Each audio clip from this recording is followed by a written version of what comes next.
میں گزارش کروں گا آپ سب حضرات کی اراکین کی توجہ کی اور آپ کی توجہ کی. جی پاکستان اس وقت ایک دوراہے پہ کھڑا ہے، ہماری قوم دوراہے پہ کھڑی ہے. ایک راستہ انتشار اور جذباتیت کی طرف جاتا ہے، میں سمجھتا ہوں یہ تباہی کا راستہ ہے. دوسرا راستہ اتحاد اور دانش مندی کی طرف جاتا ہے، میں سمجھتا ہوں کہ یہ راستہ ایک فلاح کا راستہ ہے. اور ہمیں انتخاب کرنا ہے کہ قوم کو ہم کس راستے پہ لے کے چلیں. جناب علی، وجوہات ہیں اور میں ان وجوہات کے اوپر اپنی گزارشات کی بنیاد رکھوں گا. پاکستان کی ریاست عوام کی بنیادی ضروریات پوری کرنے میں ناکام ہو چکی ہے اور اس کی وجہ سے نا امیدی پھیل رہی ہے. اس کی وجہ سے قوم کا رویہ جذباتی ہو رہا ہے. کچھ لوگ جذبات میں بہتے ہیں اور انتشار پیدا کرنا چاہتے ہیں، لیکن یہ مقام ایسا ہے اور یہ جگہ ایسی ہے کہ دانش مندی کی بات کی جائے، اتحاد کی بات کی جائے، اقلیت کی بات کی جائے. اور اس لیے میں یہ سمجھتا ہوں کہ ہمیں کوشش کرنی چاہیے کہ جذباتیت کا ختم کریں اور دانش مندی کو آگے لائیں. اور ہم سیاسی لوگوں کا یہ فرض ہے کہ آپس میں مل جل کے تبادلہ خیال کر کے اور فلاح کا راستہ ڈھونڈیں، اتحاد کا راستہ ڈھونڈیں. It's high time we gave up emotionalism. We should convert towards rationalism. ہماری پارٹی نے ہمیشہ جناب دانش مندی کی ساتھ دینے کی کوشش کی ہے، اور آج جو ذکر ہوا خاص طور سے میں سینیٹر علی ظفر صاحب کا ممنون ہوں کہ انہوں نے حوالہ دیا محترمہ شہید بے نظیر بھٹو کا، کہ جنہوں نے انتخابی نشان کے مسئلے پہ وہ سپریم کورٹ میں گئی تھیں اور کہا تھا کہ یہ عوام کا حق ہے. اور ہم آج بھی اسی پہ قائم ہیں کہ اگر کسی جماعت کا انتخابی نشان چھینا جاتا ہے تو عوام کے حق کی حق تلفی ہوتی ہے. اور اس لیے جہاں تک شکایات کا تعلق ہے، ہماری شکایات ہیں، اور میں خود اپنے انتخابی سیل کا، مرکزی انتخابی سیل کا سربراہ تھا، پارٹی کا سیکرٹری جنرل ہوں. میں شکایات کرتا رہا، جو بھی ہمیں شکایات تھیں تحریری شکایات کرتا رہا. محترم سولنگی صاحب یہاں تشریف رکھتے ہیں. ہمیں انتخابی نشانات کچھ ہمارے امیدواروں کے جو تھے وہ نہیں مل رہے تھے. ہم نے شکایات کی، ہم عدلیہ میں گئے. سولنگی صاحب نے مجھے ٹیلی فون کیا اور کہا کہ ہم اس مسئلے کو نمٹانا چاہتے ہیں. ایک نشست پہ وہ مسئلہ حل ہو گیا، دوسری نشستوں پہ نہیں ہو سکا، لیکن بہرحال ہم نے کوئی انتشار نہیں پھیلایا، ہم دوسرے نشان کے اوپر انتخابات کے اندر گئے. میں سمجھتا ہوں، اور اللہ جزائے خیر دے بی بی شہید کو، انہوں نے یہ مسئلہ اٹھایا تھا. کیونکہ پہلے جناب علی یہ ہوتا تھا کہ لوگ ووٹ ڈالتے تھے پولنگ اسٹیشن پہ اور وہ ڈبے بند کے بند پہنچ جاتے تھے ریٹرننگ آفیسر کے.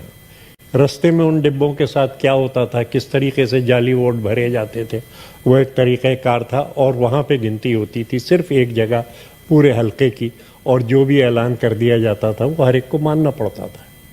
بی بی صاحبہ نے بار بار یہ مطالبہ کیا اور زور دیا کہ نتائج پولنگ اسٹیشن کے اوپر گنتی اور نتائج پولنگ اسٹیشن کے اوپر ہونی چاہیے، پولنگ ایجنٹوں کی موجودگی کے اندر گنتی ہونی چاہیے، اور فارم ان پہ دستخط ان کے لیے جائیں کہ ہاں وہ ایگری کرتے ہیں ان نتائج سے، اور اس فارم کو پولنگ اسٹیشن کے دروازے پہ لگایا جائے. جناب یہ فارم 45 ہے، اور یہ فارم 45 پورے انتخابی عمل کی جان ہے.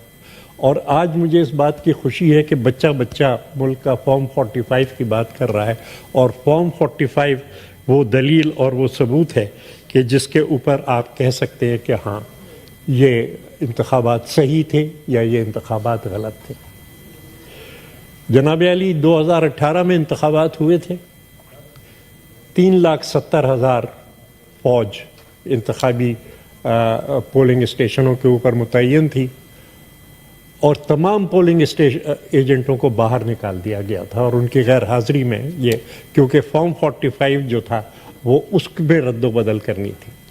78,471 فارم 45 پولنگ اس وقت کی الیکشن کمیشن نے اپنی ویب سائٹ پر لگائے. اس میں سے صرف 128 ایسے تھے جن میں امیدوار کے نام کے ساتھ دستخط تھے. باقی 4,000 دستخط وہ امیدوار کے نام تک کو مینشن نہیں کر رہے تھے اور وہ دستخط پتہ نہیں کس نے کیے تھے. لیکن اگر ان 4,000 کو بھی مان لیا جائے تو یہ پرسنٹیج 5% سے زیادہ نہیں آتی. اس کے باوجود ہماری پارٹی نے، چیئرمین بلاول صاحب نے کہا کہ ہاں ایک پرائم منسٹر سلیکٹ ہے اور اس کو تعاون کی یقین دہانی دی تاکہ ملک استحکام کی طرف بڑھے، تاکہ ملک ترقی کی طرف بڑھے. جناب علی، نیک تمناؤں کا اظہار کیا گیا. اب کیا اس پر رد و عمل ہوا، کس طریقے سے ٹھکرایا گیا اس آفر کو، کس طریقے سے، وہ آخر کی بات ہے. ہم نے اس دفعہ بہت پہلے سے اعتراضات کیے اور تحریری اعتراضات کیے. مردم شماری کے اندر جو زیادتی ہوئی تھی ہم نے اس پہ روشنی ڈالی. 14 خطوط چیف منسٹر سندھ کے ہیں جو کہ لکھے گئے مرکزی حکومت کو کہ مردم شماری کے اندر گڑبڑ ہو رہی ہے. سندھ کی آبادی 3 کروڑ کم کی گئی. ملک کی آبادی جو کہ 30 کروڑ تھی اس کو 24 کروڑ کر دیا گیا. اور حیرت کی بات یہ ہے کہ جو نوٹیفائی ہو چکی تھی فگرز ان کے اندر بھی سی سی آئی کے اجلاس میں کمی کی گئی. لیکن جس وقت یہ بتایا گیا کہ صاحب آئین میں ترمیم لانی پڑے گی اور جس وقت کہ یہ کہا گیا کہ اس سے انتخابات پھر سے ملتوی ہو جائیں گے، تو پھر ہم نے کہا کہ ٹھیک ہے ہم ساتھ دیتے ہیں اور آپ کرائیے انتخابات اس وقت ترقی. ہم نے اس حق تلفی کو برداشت کیا لیکن استحکام کے اور اتحاد کے راستے کو نہیں چھوڑا. جناب علی، پارلیمانی کمیٹی بنی. علی ظفر صاحب اس کے ممبر تھے سینٹ سے، میں ممبر تھا، تارڑ صاحب ممبر تھے، اور ہم نے تجویز دی کہ فارم 45 کو واٹس ایپ کے ذریعے بھیجا جائے ریٹرننگ آفیسر کو. اور ہم نے یہ بھی تجویز دی کہ جو بھی امیدواروں کا ہے پہ ہیں ان کا واٹس ایپ گروپ بنایا جائے اور ساتھ ہی ساتھ فارم 45 کو ان تمام امیدواروں کو بھیج دیا جائے تاکہ امیدوار کے دفتر میں بھی صحیح نتائج جو ہے وہ شامل بنائے جا سکیں. ہم سے کہا گیا کہ آپ ہمیں پابند نہ کریں کہ کس ایپلیکیشن کو استعمال کرنا ہے. ہو سکتا ہے کہ کوئی اور ایپلیکیشن آ جائے اور اس کو آپ صرف یہ کہیں کہ الیکٹرانکلی. کمیٹی نے یہ بات تسلیم کی. ہمیں معلوم نہیں تھا کہ کیا ہونے والا ہے آگے، لیکن اگر یہ طریقہ کار اختیار کیا جاتا تو پھر امیدوار کے پاس گنتی کے فوراً بعد اس پولنگ اسٹیشن کا نتیجہ تو پہنچایا جا سکتا تھا. 12 جنوری کو ہماری پارٹی کے وفد نے میری سربراہی میں چیف الیکشن کمشنر صاحب سے ملاقات کی اور ہم نے پھر اس بات کو دہرایا کہ جناب آپ یہ انتظام کریں کہ واٹس ایپ کے ذریعے امیدواروں کے گروپ میں نتائج جو ہے پولنگ اسٹیشن کے پہنچ سکیں. انہوں نے کہا کہ اچھی تجویز ہے. ہم نے پوسٹل بیلٹ کے بارے میں بھی اپنی تجاویز دی کہ کس طریقے سے اسکروٹنی کے وقت امیدوار وہاں پہ ہونے چاہیے حلقے کے اور کس طریقے سے ویب سائٹ کے اوپر ووٹرز لسٹ جو ہے وہ آنی چاہیے. انہوں نے اس کو بھی اچھی تجویز کہا لیکن شاید ان کی کچھ مجبوریاں ہوں گی، ان دونوں تجاویز پہ کام نہ ہو سکا. ای ایم ایس لایا گیا. جس وقت ای ایم ایس لایا گیا تو ہمارے الیکشن سیل نے اس پہ سخت اعتراضات کیے اور ہم نے کہا کہ ایک ایسی چیز کو کیوں استعمال کیا جا رہا ہے جو کہ پہلے کبھی استعمال نہیں ہوئی، اور واٹس ایپ کو کیوں نہیں استعمال کیا جا رہا ہے. لیکن یہ تمام اعتراضات ہم نے تحریری طور پہ کیے اور میڈیا یہاں پہ بیٹھا ہوا ہے، اخباری نمائندے، ہم اپنی ہر تحریر کو ریلیز کرتے رہے میڈیا کو اور میڈیا اس کو چھاپتا رہا. جناب علی، جس دن انٹرنیٹ بند ہوا تو ہم نے صبح 7:30 بجے انٹرنیٹ بند ہو چکا تھا، ہم نے فوراً احتجاج کیا کہ جناب انٹرنیٹ کو کھولا جائے اور ہماری قیادت کی طرف سے احتجاج کیا گیا کہ یہ جو ہے بنیادی حقوق کی خلاف ورزی ہے انٹرنیٹ کو کھولنا، اور اس کو فوراً، لیکن وہ بھی تحریری شکل کے اندر تھا.